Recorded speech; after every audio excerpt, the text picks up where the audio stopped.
মাথায় ছিল সবুজ মামা, তিনি মোদের প্রিয়তম শামসুল উলামা, শামসুল উলামা। এমন পাগড়ি কারো মাথায় দেখিনি আমরা, দেখলে মনে স্মরণ হতো কুম্ভ দেখাদরা। শাহজালালের অনুসারী প্রিয় রাহনুমা, প্রিয় রাহনুমা।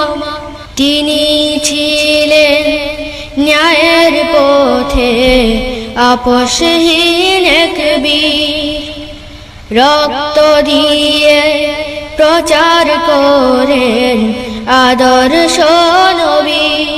কণ্ঠে যার উঠত বেজে জিহাদের দামামা, কোন মনীষী মাথায় ছিল